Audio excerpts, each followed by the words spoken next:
안녕하십니까. 김광석의 더 파이팅입니다. 우리가 글로벌 자금 시장에 관해서 조금 이야기를 했죠. 그런 부분들을 우리가 좀 생각해야 되겠습니다. 글로벌 시장의 자금 동향이 우리가 안전자산에서 계속 진행이 되느냐, 안전자산에서 빠져나오느냐, 이것을 큰 흐름을 잡아줘야 됩니다. 우리가 주식을 매매를 하다 보면 너무 단기적으로 이렇게 샀다 팔다 하다 보면은 전체 흐름을 조금 잊어버리는 경우가 있습니다. 그러다 보면은 전일같이 주가가 50포인트 빠지다 보면은 또 무슨 일이 있는가 싶어가지고 급하게 주식을 내던질 수밖에 없는 그런 상황이 이제 진행되는 것이죠. 그렇기 때문에 전반적인 흐름, 이 글로벌 시장이 어떤 식으로 움직이지, 자금시장이 어떻게 움직이는지 이런 부분을 큰 맥락을 갖고 좀 움직이다 보면은 지금 이제 떨어지는 이것이 우리가 사야 될 자리인지, 또 떨어지는 이 자리가 바로 팔아야 될 자리인지를 우리가 좀 생각할 수 있겠죠. 현재는 계속적으로 제가 말씀드리고 있습니다만은 이 주식은 1차 상승을 하고 잘 조정을 거치고 난 뒤에 2차 상승을 진행할 수 있는 그런 흐름으로 보고 있습니다. 그러니까 주가가 떨어지게 되면 그것이 주가를 하락으로 떨어지는 쪽이 아니라 역시 매수를 할 수 있는 기회를 제공하는 쪽이다. 이렇게 볼 수가 있는 것이죠. 자, 이렇게 이해하고 차트를 같이 조금 몇 개를 보도록 하겠습니다. 여전히 좀 차트를 좀 보도록 하죠. 자, 현재 우리가 미국 10년짜리 채권입니다. 바로 우리가 주식 시장의 움직임보다도 채권 시장이 훨씬 더 크죠. 그래서 채권 시장이 어떻게 움직이는지를 봐야 되겠습니다. 이전에 우리가 요 라인에 다운 바닥을 찍었다, 이렇게 이야기 들었죠. 다운 바닥을 찍고 다시 금리가 상승을 하다가 지금 어떻습니까? 밀지를 못하고 있죠. 강하게 이렇게 머리를 들게 되면은, 밀어내지를 못합니다. 그래서, 주식의 방향이 이제 결정이 되는 건데, 시세의 방향이 결정이 되는 거죠. 현재 채권의 금리는 좀 더 올라간다, 이렇게 봐야 되겠습니다. 채권 금리가 좀 더 올라가는 쪽으로 본다는 이야기는 채권 가격이 안 좋아진다, 이런 이야기죠. 채권 가격이 안 좋아진다는 이야기는 그만큼 안전자산에서 후퇴가 된다, 이렇게 이제 볼 수가 있는 것입니다. 또, 마찬가지로, 지금 이제 환율도 마찬가지로 보도록 하겠습니다. 환율도 보게 되면은 지금 이제 우리 원달러 환율이죠. 지금 이제 굉장히 크게 이제 떨어졌습니다. 굉장히 크게 떨어지고 있는 거죠.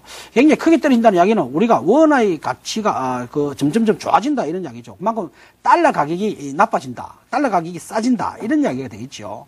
달러 가격은 우리가 안전자산이라 그러고, 우리가 상대 통한, 우리 원화는 우리가 위험자산으로 보는 거죠. 상대적 개념에서 그래야 되는 거죠. 현재 이렇게 크게 원화가 강세의 흐름을 이렇게 갖고 내려간다는 이야기면은, 이렇게 환율이 다시 올라간다고 하더라도 이 라인을 돌파할 수는 없다, 이렇게 보는 거죠. 그렇기 때문에 현재 또 원화가 다시 약세가 되는 것으로 일시적인 기술적인 부분이다, 이렇게 봐야 되겠습니다. 그래서 또다시 이 부분은 추가로 더 떨어질 수 있는 여지가 있다, 이렇게 보는 것이죠. 그렇기 때문에 현재 이 정도의 모양으로 비스가 이렇게 크게 떨어지게 되면은 일단 흐름이 지금 이제 뭔가 바뀌고 있다, 이렇게 볼 수가 있는 것입니다. 그래서 전반적인 어떤 통화라든지 또 환율, 그리고 금리 이런 측면을 봤을 때 여전히 이 글로벌 시장의 흐름은 안전자산에서 후퇴하고 있다. 이 큰 맥락을 이해를 해야 된다, 이죠.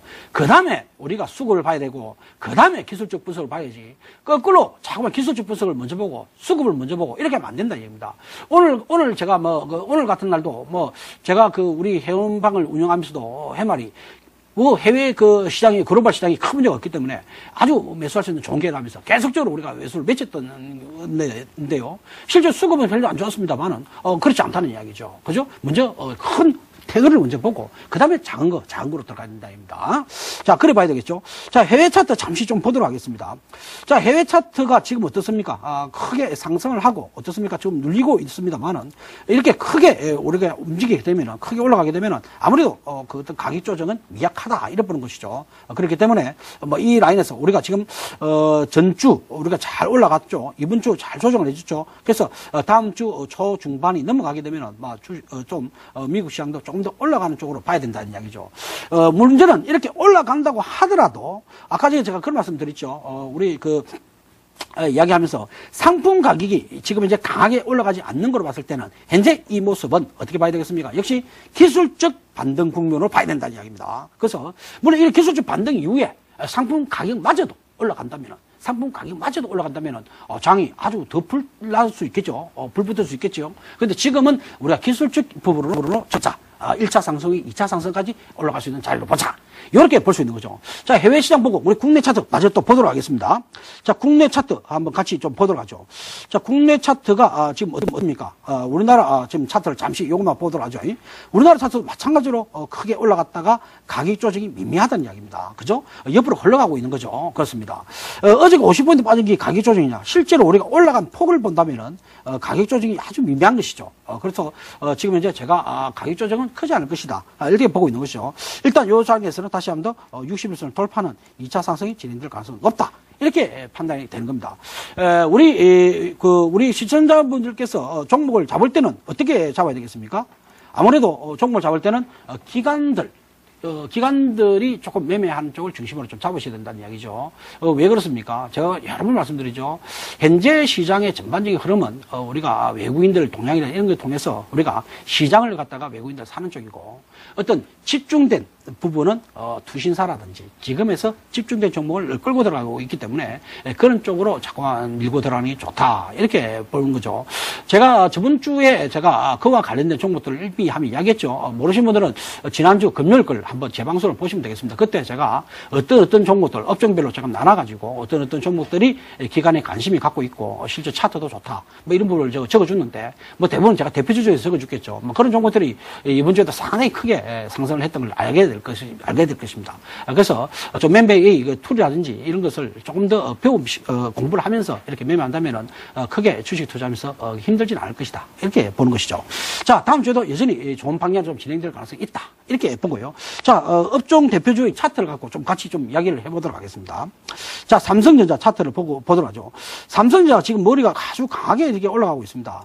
사실은 이제 이 주가가 강하게 올라가고 있는 종목들은 주가가 조정을 좀 한다고 하더라도 또다시 직전 고점을 돌파할 시도를 한다는 이야기죠. 그래서 사실 추세를 한번 이렇게 상승 추세를 갖고 들어간 종목들은 쉽게 물량을 막 풀어줄 수는 안 되죠. 그렇습니다. 그래서 물론 어떤 분들은 결국 이런 주식들은 계속 끌고 가다가 나중에 주가가 좀 빠지더라도 다시 한 번 더 재차 직전 고점을 돌파하는 모습이 나오기 때문에 다시 한 번 더 팔 수 있는 기회가 있기 때문에 우리가 뭐 이런 말이 있지 않습니까? 무릎에 사서 뭐 어깨에 판다 이 말도 하듯이 고점을 굳이 보려 그러면은 뭐 제가 볼 때 어디선가 고점을 찾을 수는 있겠죠. 뭐 이런 정도에서 우리가 고점을 볼 수 있겠습니다만은 이거는 사실 기술적인 부분이라는 이야기입니다. 기술적인 부분인데 뭐 기술적인 부분만 가지고 접근하지 말고 우리가 수급의 요인이라든지 글로벌 시장을 봤을 때는 좀 더 우리가 올라갈 수 있는 여지도 있다. 이렇게 봐야 되겠습니다.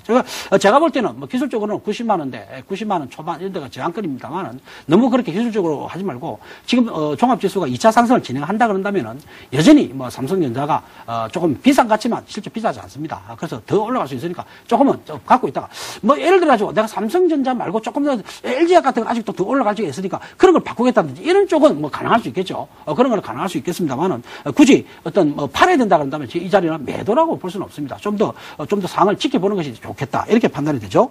자, 현대차. 다음에 또 보도록 하겠습니다. 자, 현대차가 우리가 1차로 올라가고 난 뒤에 그죠? 박스권이 있었죠. 박스권을 약간 돌파했다가 역시 요 라인대가 굉장히 큰 저항대가 되겠습니다. 그죠? 큰 저항대가 요쪽에 되겠죠. 큰 저항대에 부딪히고 있는 모습입니다.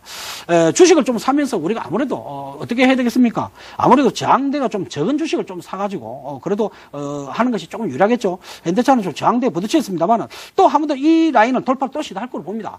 시도할 걸로 봅니다만은 조금 우리가 주가가 올라가기 편한 종목으로 조금 하는 것이 좋지 않겠나 이렇게 판단됩니다. 어쨌든 기술 차트로 봤을 때는 뭐 직전 고점대에 좀 물려있다 이래 봐야 되겠고요.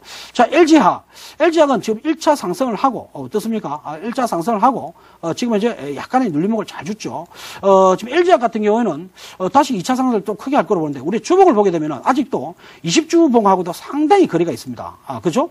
상당히 거리가 있기 때문에 전체 크게 봤을 때는 한 40만 원 정도까지 올라갈 수 있는 자리가 있다. 이렇게 봐야 되겠죠. 그렇게 좀 보면은 괜찮을 것 같습니다. 자, 마지막으로 제가 선물 쪽의 사항을 좀 말씀드리도록 하겠습니다. 선물을 어제도 보니까 막 정신없이 막 이렇게 하던데 우리가 장중에 보니까 외국인들 매도했다가 마지막에는 외국인들 그 선물을 막 샀었어요. 조금 이렇게 막 떨어질 때는 우리가 또 뭔가 무슨 일이 가지고 막 팔고 이렇게 하는데 제가 생각할 때는 기본적으로 추세에 순응하는 매매를 해야 됩니다. 현재 장이 1차 상승이 조정을 해준다 그런다면 이 조정에서 자꾸 매도하려고 생각하지 말고 조정을 위해서 매수를 하는 쪽으로 해가지고 추세의 방향하고 내 몸을 같이 실어야지 하루에 매도됐다가 매수됐다가 이렇게 잘못하다 보면은 큰 방향을 잃어버릴 수가 있습니다. 그래서 내가 매수 마인드만 갖고 좀 자기 좋을 때, 그럴 때 좀 매수로서만 진경하고, 그 다음에 매수의 기회가 안 되면 좀 더 기다리는 이런 쪽으로 진행한다면은 선물에서도 좋은 기회가 오지 않겠나 이렇게 보고, 장중에 너무 매수를 자주 하다 보면은 전체 시장을 잃어버릴 수가 있기 때문에 그런 매매는 좀 자제하시는 게 좋지 않겠나 이렇게 말씀을 드리도록 하겠습니다. 자, 오늘 제가 드릴 수 있는 시간은 여기까지입니다. 자, 토요일, 일요일, 공휴일, 토요일, 일요일 잘 보내시고, 월요일 날 주식도 더 파이팅 하시기 바랍니다.